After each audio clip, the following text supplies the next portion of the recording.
এটা জম্মু কাশ্মীরের এমন এক জায়গা যেখানে হিমালয়ের ছায়া এসে পড়েছে সবুজ উপত্যকায়, যেখানে পাহাড়ের নির্জনতা মিলেমিশে একাকার হয়েছে লিডার নদীর বয়ে চলা স্বচ্ছ জলের শব্দে। এখানেই রয়েছে জম্মু কাশ্মীরের অপর সৌন্দর্যে সাজানো অনেকগুলো ভ্যালি। হ্যাঁ, এটাই পেহেলগাম। কাশ্মীর ভ্রমণের আজকের পর্বে থাকবে এই অপরূপ পেহেলগাম ঘুরে দেখার কিছু গোপন টিপস, সাথে আমাদের গল্প।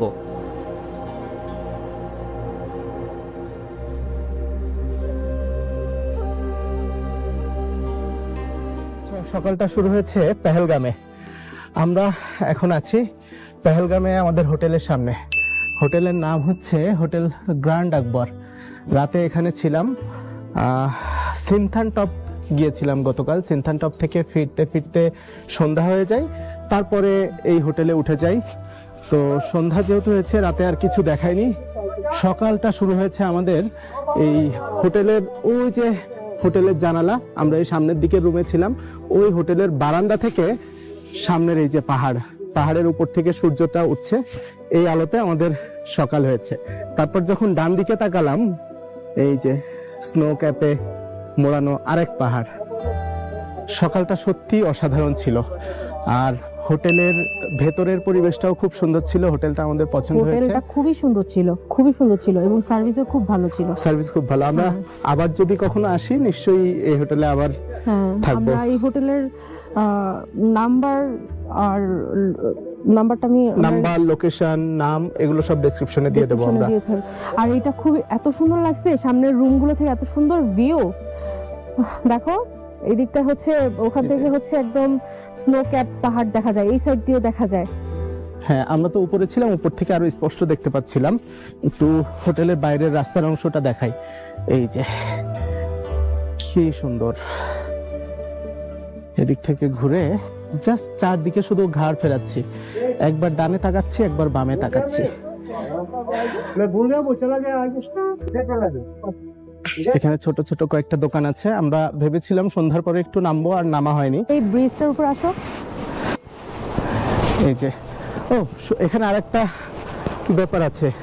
এই ব্রিজের নিচে যে ছোট্ট নদী বয়ে গেছে, নদীর নাম জানি না, কিন্তু পানির যে শব্দ, জাস্ট এখানে সকালে নেমে অথবা সন্ধ্যায় বের হয়ে চুপচাপ পানির শব্দটা শুনবো। আমি কিছুক্ষণ শোনাই পানির শব্দ।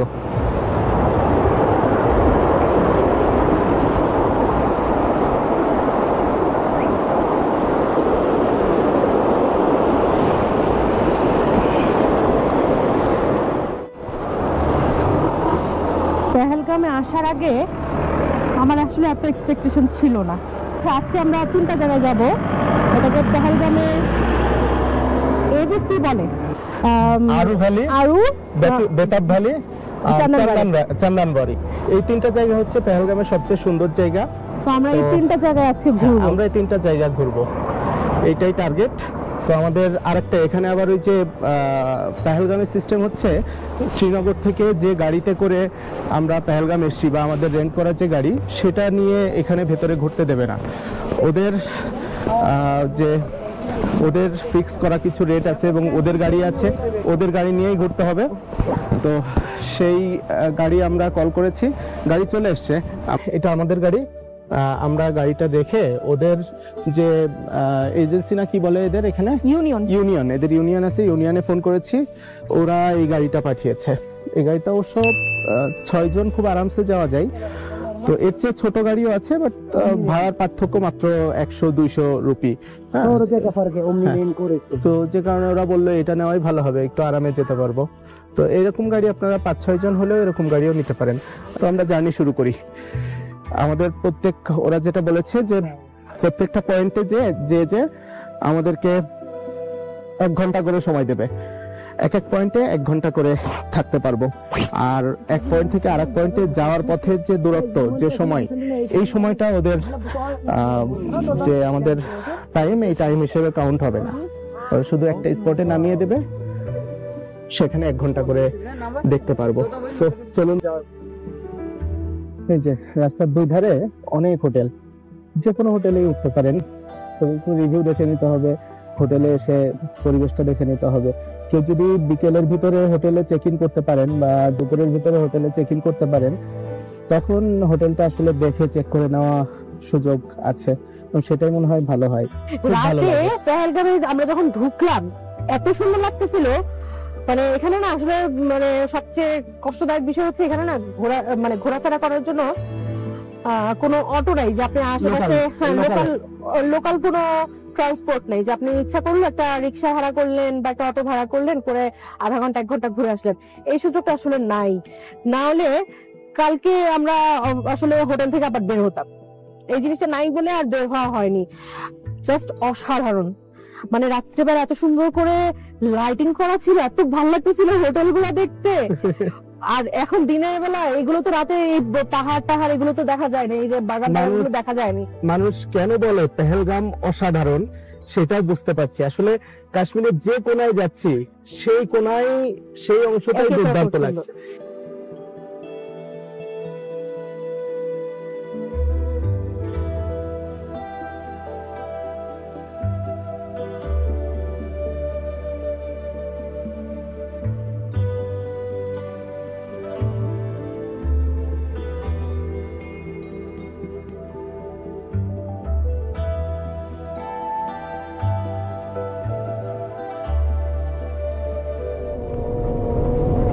ভাই এ কি, ওর আমার সামনে কি,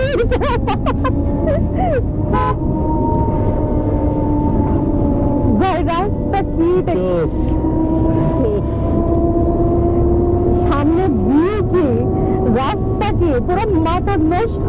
এই পাশে, এটা তো সামনে ছিল, এই পাশে এই যে পাহাড়টা, খালি চোখে এত উঁচু পাহাড়, আর দেখো বরফ, ঝর্ণার পানি সরি বরফ ফ্রিজে বরফ, ঝর্ণার পানি বরফ জমে গেছে, বোঝা যাচ্ছে যে এটা পাহাড়ি ছিল। ভাই গাড়িগুলো যখন এই মোড়গুলা ঘুরতেছে না, হ্যাঁ বাঁক নিচ্ছে, যখন বাঁকটা যখন ঘোরাচ্ছে গাড়িটা, মনে হচ্ছে এখনই ধরম করে পড়ে যাবে।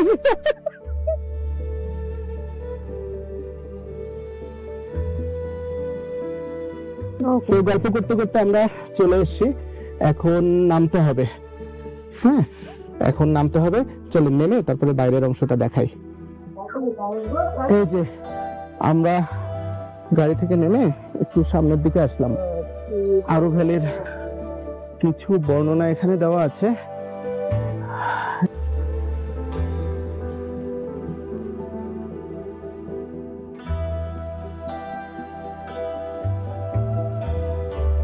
রোদটা কেমন লাগছে? দারুণ, সেই না? ওকে, এরকম রোদে 20 মিনিট হাঁটতে 1 ঘন্টা করে টাইম দেয়, এটা কোনো কথা? আর গাড়িটা যে নিলাম 1 ঘন্টা দাঁড়াবে এখানে, আমাদের 1 ঘন্টার ভেতরে ফিরতে হবে এখানে আবার। তো এখন সময় হচ্ছে 11:30, আমরা 12:30-এর ভিতরে এখন আবার এখানে ব্যাক করব। যদি লেট করি কোনো সমস্যা নেই, প্রতি 1 ঘন্টার জন্য এক্সট্রা চার্জ দিবে ওরা। তো আমরা দেখি, ঘুরে ফিরে দেখি জায়গাটা।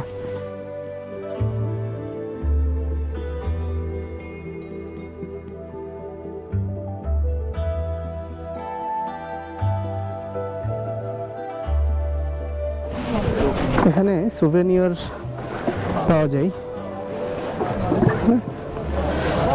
ये शिकारा कितना?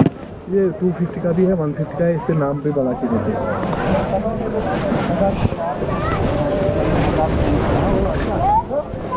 इसके नाम भी बना के देते हैं।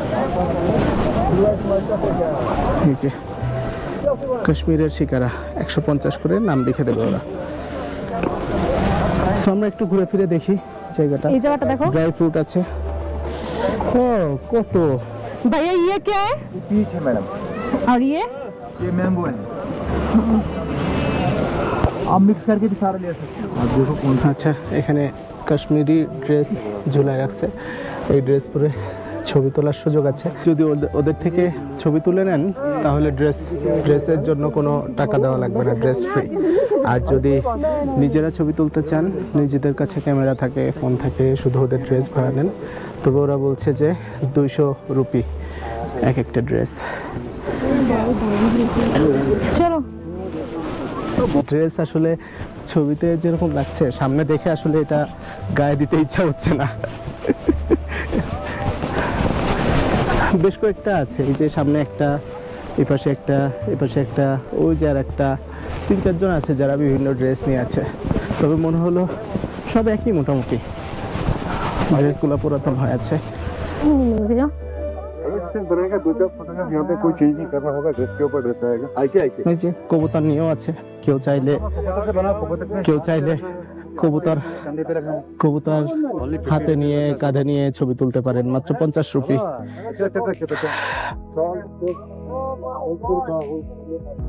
এই যে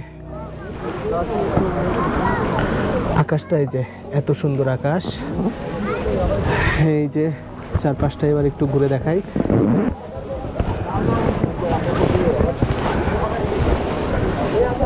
এই যে চারপাশ, আর আমরা দাঁড়িয়ে আছি ছোট্ট একটা ব্রিজের উপরে।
ঘোড়াটা এখানে একা ঘুরে বেড়াচ্ছে, সুন্দর।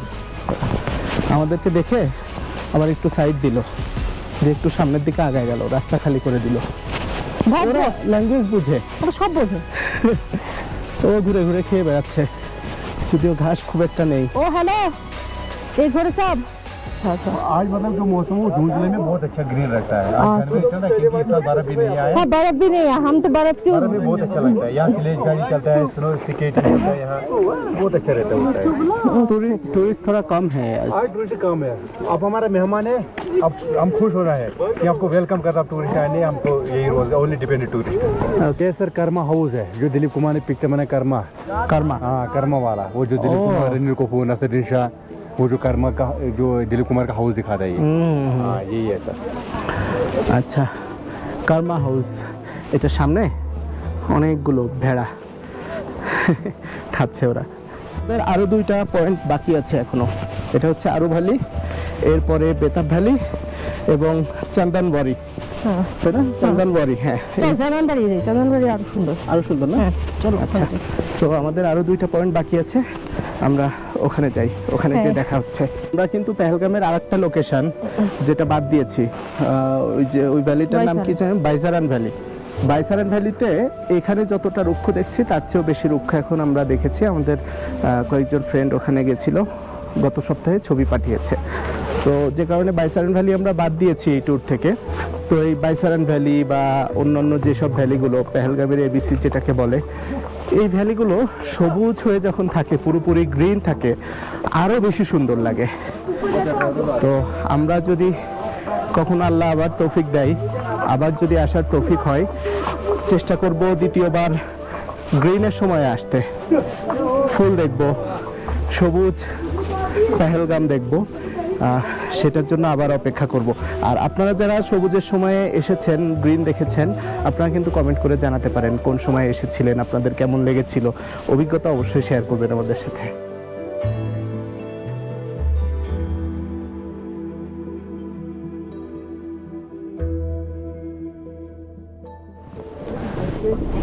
এটা হচ্ছে চন্দনবাড়ি মূল পয়েন্ট।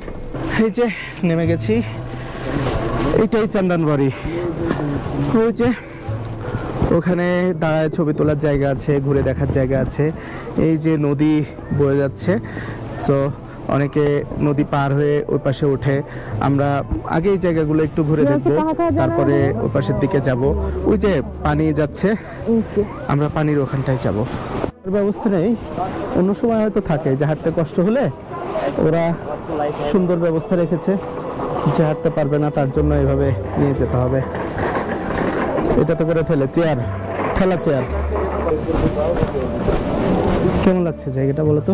অসম্ভব সুন্দর। যেই পাহাড়টা দেখতে দেখতে আসছি, এটা ক্যামেরায় কি বোঝা সম্ভব যে এটা কত উঁচু? এটা খালি চোখে দেখলে উফ, আল্লাহ তাআলার এই সৃষ্টির কাছে আমরা কত ক্ষুদ্র, কত নগণ্য আমরা। ঘটনা হলো এই যে পাথর এবং পাথরের পাশ দিয়ে যেভাবে পানি যাচ্ছে, আমরা কোন রাস্তা দিয়ে যাব সেটা বুঝে উঠতে পারছি না। তবে ওই যে এখানে যে পানিটা নেমে যাচ্ছে ওটা দেখতে সবচেয়ে ভালো লাগছে ওখানে। আর এই যে এখানে আরেকটা পয়েন্ট আছে, খুবই ভালো লাগছে। ওইখানে যাবা? হ্যাঁ, ওইখানে যাবা তুমি? একটু ট্রাই করে যাওয়ার। তো এদিক দিয়ে আবার আরো উপরে ওঠা যায়, অনেকে যাচ্ছে, ऊपर যে क्या ঘুরে है? আসছে। ये जो ये अमरनाथ की यात्रा का यही इसी से जाता है। अच्छा ओ अच्छा, यहाँ से चल के जाते हैं सब। पैदल घोड़े से जाओ या चल के जाओ कुछ पैदल, यहाँ से शायद पैदल ही है। देखिए हाँ, ये अमरनाथ, अमरनाथ मंदिर। यात्रा, और इससे पहले जो दिखा था वो टीन वगैरह लगे हुए थे ना, बेस कैंप पे वहाँ पे रुकता है 12 किलोमीटर के बाद। अच्छा अच्छा, यहाँ से चलो 12 किलोमीटर वो ऊपर क्या मंदिर है? हाँ अमरनाथ शंकर भगवान का। शंकर भगवान।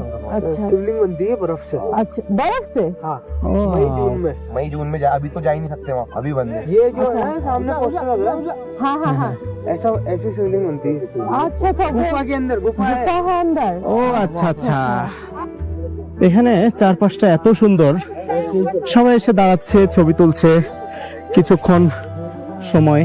তবে একজন আরেকজনকে খুব সুন্দর হেল্প করছে।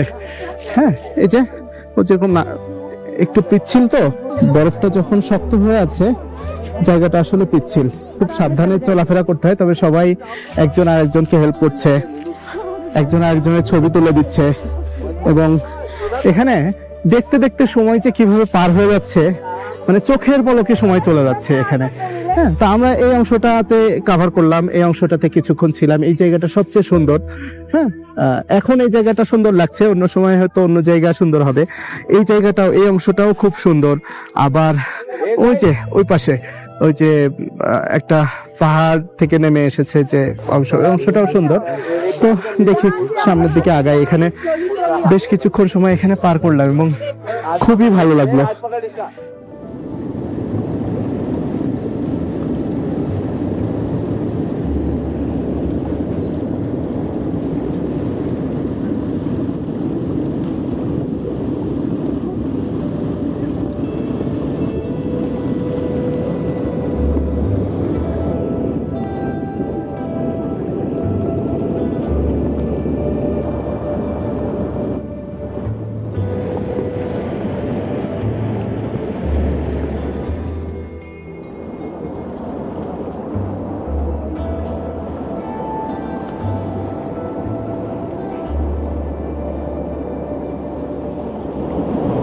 দেখুন চারপাশে পাহাড় আর তার মাঝখানে পানির গর্জন, শুভ্র সাদা বরফে যেন মনে হচ্ছে হিরে জহর পড়ে আছে।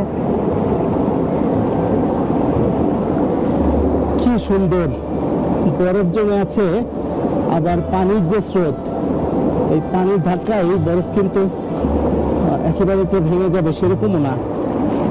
বরফটাও মনে হচ্ছে পাথরের মতো শক্ত হয়ে আছে।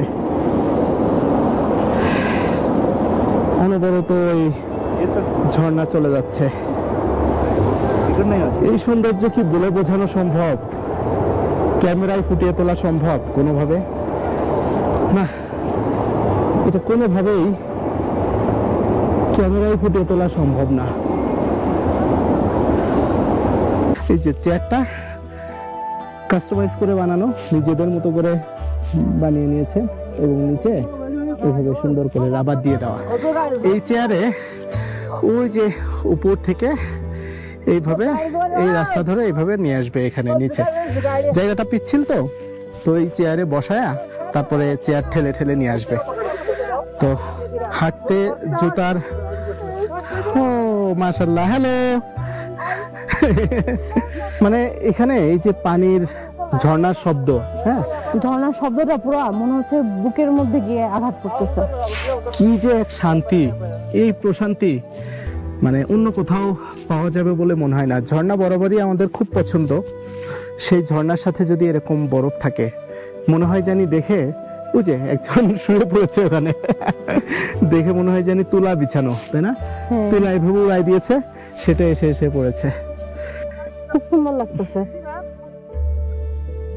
সময় যে কত দ্রুত পার হয়ে যাচ্ছে এখানে, অনেক তাড়াতাড়ি সময় তো চলে গেল একদম, মানে চোখের পলকে। তো এখান থেকে আমাদের আরো একটা লোকেশন বাকি আছে। এরপর আমরা কোথায় যাব?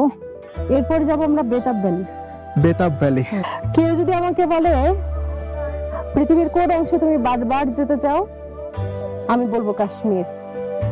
বারবার আসতে চাই, কারণ এই জায়গাটা ম্যাজিকের মতো, এক এক সময় এক এক রকম। সো আমরা আস্তে আস্তে রওনা দিই এখান থেকে। হ্যাঁ, যাওয়া যাক। আপনারা যদি বসন্তে কাশ্মীর ঘুরতে আসেন তাহলে পেহেলগামে অন্তত 2 দিন সময় নিয়ে আসা উচিত। কারণ এই চন্দনবাড়িতে এসে বেশ কিছুটা সময় কাটানোর পর মনে হচ্ছিল পুরো দিনটা এখানে আলসেমিতে শুয়ে বসে কাটাতে পারলে হয়তো মনটা শান্ত হতো। তবে এখন যেতে হবে। এবার রওনা দিলাম আমাদের আজকের শেষ গন্তব্য বেতাব ভ্যালির পথে। সূর্য এখন অনেকটাই পশ্চিমে হেলে পড়েছে। বাইরের কোমল রোদ আর ঠান্ডা হাওয়া মনকে অনেকটা হালকা করে দিয়েছে। দেখতে দেখতে চলে এলাম পেহেলগামের শেষ গন্তব্য বেতাব ভ্যালিতে।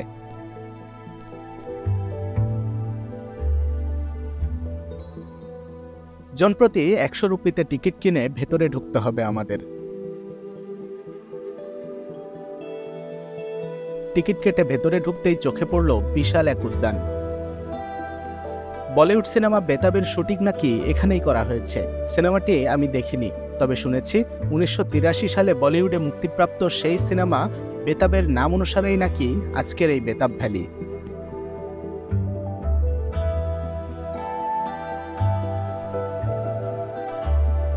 বিশাল পাহাড়ের মাঝে সমতল জায়গায় ঠাঁই করে নিয়েছে পাইন বন।